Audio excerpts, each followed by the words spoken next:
வணக்கம். துணை சப்ஸ்கிரைபர்களையும் எல்லா அன்பு உள்ளங்களையும் எனது நண்பர்களையும் வருக வருக என வரவேற்பதில் பெருமகிழ்ச்சி கொள்கிறேன். வக்ரதுண்ட மகாகாய சூரிய கோடி சமப்பிரப அவிக்னம் குருமே தேவ சர்வகாரியேஷு சர்வதா. தென்னாட்டுடைய சிவனே போற்றி, எந்நாட்டவர்க்கும் இறைவா போற்றி. அன்பர்களே, நண்பர்களே, இன்னைக்கு நம்ம பார்க்க போறது ஒரு புதிய டாபிக். சூறாவளி காற்று போல் பாயப்போகும் மகர ராசி. இந்த வீடியோவை முதல் முறையா பார்க்குறவங்களுக்கு தெரியாது. என்னுடைய ஃபாலோவர்ஸ் எல்லாருக்குமே தெரியும். மகர ராசி 12 ராசிகளிலே எனக்கு பிடித்தமான ஒரு ராசி. மகர ராசி ஏன் பிடிக்குங்கிறதுக்கு பல காரணங்கள்ல முக்கியமான காரணம் அவர்கள்ட்ட இருக்கக்கூடிய வைராக்கியம். ஒரு விஷயத்தை எடுத்தா அதை ஸ்டாண்டர்டா நின்று ஸ்டேபிளா ஜெயிக்கக்கூடிய, அதுல பல சேலஞ்சஸ் வரும். புயல் வரைக்கும், எர்த்குவேக் கூட வரும். அதெல்லாம் தாண்டி தான் அவங்க ஜெயிப்பாங்க. இந்த ஒரு பர்டிகுலர் குவாலிட்டி தான் மகர ராசி அன்பர்கள்ட்ட எனக்கு ரொம்ப பிடிச்ச குவாலிட்டி. இப்ப சூறாவளி காற்று போல் பாயப்போகும் மகர ராசின்னு சொல்றோம். ஏன் சொல்றோம்? அடுத்த ஒரு மாத காலத்திற்கு மகர ராசிக்கு என்ன மாதிரியான விஷயங்கள் மாறப்போகுது, வாழ்க்கையில மிகப்பெரிய மாற்றங்கள் வரப்போகுது, எந்தெந்த இடத்துல உங்களுடைய குணாதிசயத்துல இந்தந்த மாற்றங்கள்ல கொண்டு வந்தால் நிச்சய வெற்றி என்பது கிடைக்கும். அதை பத்தி தான் பேசுவோம். இப்ப இந்த வீடியோவை 3 வகையா பிரிப்போம். இந்த வீடியோவோட கொஞ்ச நேரம் முதல் பாகத்துல இது மாதிரி உங்களுடைய தற்சமய சூழ்நிலை என்னன்றதை பத்தி பேசுவோம். இனி இப்ப கிரக சூழ்நிலைகள் எப்படி இருக்கு, அதனால ஃபியூச்சர்ல என்ன நடக்க போகுது அப்படிங்கிறத பத்தி பேசுவோம். நீங்க என்ன செய்யணும் அப்படிங்கிறத பத்தி பேசுவோம். இந்த 3ஆ பிரிப்போம். ஸோ புல்லட் பாயிண்ட் நம்பர் 1ல, இப்பொழுது மகர ராசிக்கு ஜென்ம ராசியிலிருந்து விடுபட்டு போன சனி பகவான் டிசம்பர் 22 2033 நிறைய மகர ராசி அன்பர்களுக்கு, லட்ச மகர ராசி அன்பர்களுக்கு அந்த தாக்கம், சனி பகவானுடைய தாக்கம் குறைஞ்சிருக்கு. இது கண்ணுக்கு முன்னாடி தெரியுது. சில பேர் குய்யோ முய்யோன்னு கத்திக்கிட்டே இருக்காங்க. இன்னுமே நான் உயிர் மட்டும்தான் மிச்சம், உடல் மட்டும்தான் இருக்கு, சட்டை மட்டும்தான் இருக்கு, பேண்ட் மட்டும்தான் இருக்குன்னு. இதற்கு முக்கிய காரணம் சனி பகவானே அவங்க நேரில் இல்லப்பா நான் உன்னை விட்டுட்டேன்னு சொன்னா கூட இல்லை என்னை பிடிச்சிட்டு தான் இருக்காருன்னு அலறுவாங்க. இந்த மாதிரி சில குணாதிசயங்கள் இருக்கதான் செய்யறாங்க. எல்லா ராசியிலும் இருப்பாங்க. விதி விலக்குகள் விதியாக மாறவே முடியாது. ஸோ அவர்களை நம்ம கணக்கில் எடுத்துக்க வேண்டிய முடியாது. தனிப்பட்ட சொந்த ஜாதகத்துல மிகப்பெரிய மோசமான தசாபுக்திகள் இருக்கக்கூடிய சமயத்துல கூட இந்த மாதிரியான அமைப்புகள் வரலாம். ஒரு 65 முதல் 70% மகர ராசினியர்களுக்கு காலம் மாறி இருக்கு. காலம் நல்ல டைரக்ஷனை நோக்கி தான் ஸ்டார்ட் ஆயிருக்கு. தற்சமயம் இந்த 7.5 சனினால ஒரு 5 to 6 வருஷம் சொல்ல முடியாத துயரங்களை சந்தித்த மகர ராசினியர்கள். அது துயரங்கள்ல கஷ்டங்கள்ல நிறைய டைப் இருக்கு. அது ரொம்ப முக்கியமான டைப் கடன் பட்டார் நெஞ்சம்போல் கலங்கி நின்றான் இலங்கை வேந்தன் ஒரு வாசகம்.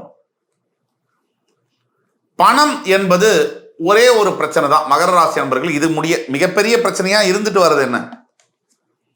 பணம் இழப்பு, பணம் இல்லாம இருக்கிறது, வறுமை, இல்ல கடன்னால வரக்கூடிய பிரச்சனைகள். இது பணம் சம்பந்தப்பட்டதா எல்லாமே.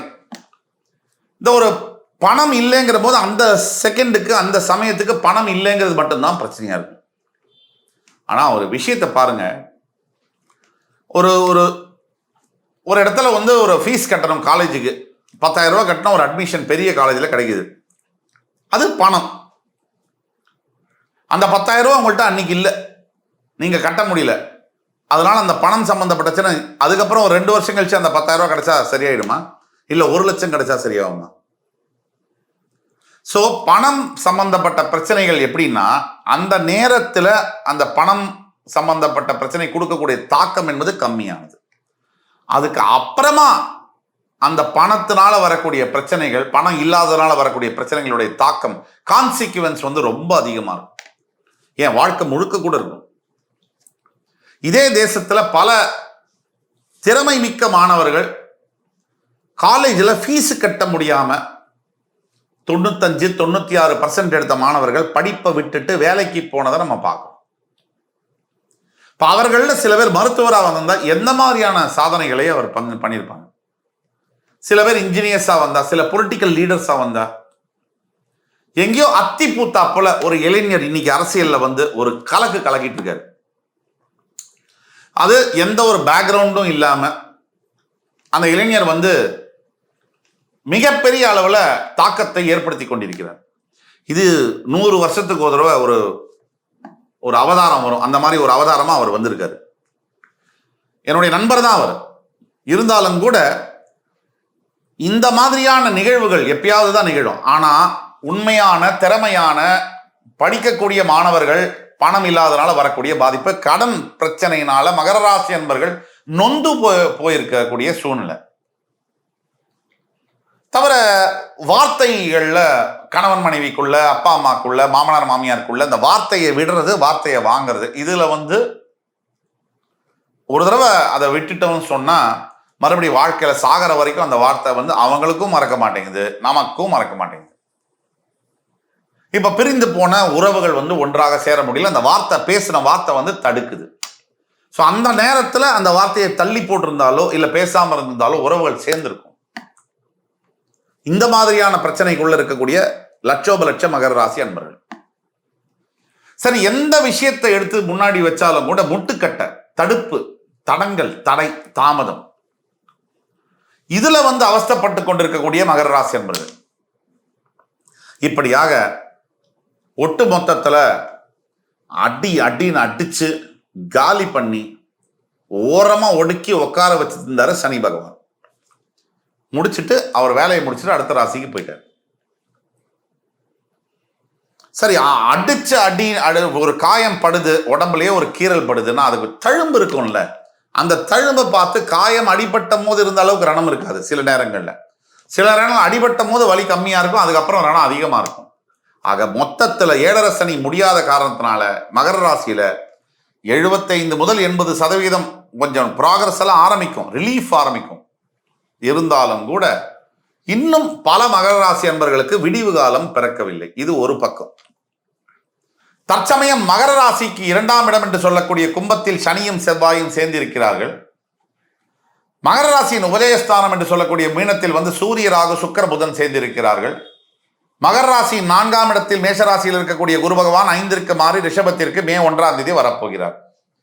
மகர ராசியின் 9ஆம் பாவத்தில் கேது பகவான் வீட்டிற்கு. இதுதான் கிரக சூழ்நிலை.